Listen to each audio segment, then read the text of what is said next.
Should you finance your next car at the dealership or should you finance with your own bank? If you go to the dealership, are they going to try to mark up the rate and charge you thousands of dollars more for the car? Let's talk about it. You guys don't know, my name's Tommy and I negotiate car deals for a living. But before that, I actually was in finance at the dealership. So I've seen all the tricks of the trade. So I'm going to tell you everything you need to know to get the best rate at financing. First off, you don't always have to get pre-approved. I understand this is the generic advice people go to. Dealership bad, they're scary, I don't want to mess with them, so just get pre-approved and call it a day. But I'm telling you, the dealership does have some benefits because they have connections to get you a better rate. The first thing you're going to do is if you are buying a new car, you're going to go onto the manufacturer website and see what rates they are offering on the car. If that rate is like 2% and you call your bank and they say we offer the lowest rate is 6%, you don't need to get pre-approved. You just need to go to the dealership and tell them you want that 2%.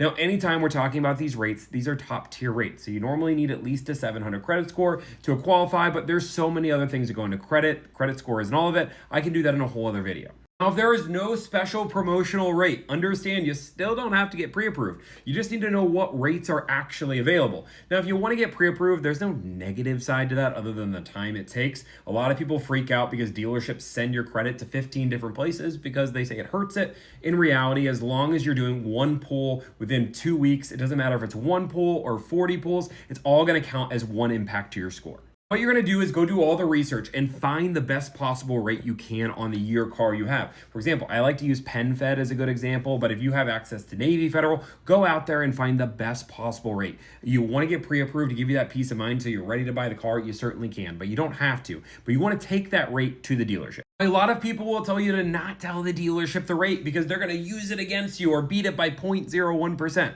I'm telling you, being in finance for years, if you want to actually get a good rate, you tell them what your interest rate is. And the reason being is you did your research. You know what you have is a good rate. And I will tell you, if somebody came up to me and said, hey, Tommy, what's the best rate I can get right now? I'm going to pull my best bank or credit union and show you the piece of paper the bank gave me. But if I know I need to beat your rate to get you to finance with me, which is a huge benefit for the finance manager because I have a better opportunity to sell you stuff, doesn't mean you have to buy that stuff, then I am more likely to get on the phone, call my rep and say, hey, I need a rate exception. I need to get a 0.5% better. I always tell the dealership if they can beat the rate by 0.5%, I will finance with them. They can't always beat it by 0.5%, but even if they beat it by 0.25%, it's still a win. After that, if the dealership beats the rate by any percent, I almost always finance with them because it's an easier process for you in buying the car. Now look over the paperwork and make sure nothing was added and make sure the out the door is exactly what it should be.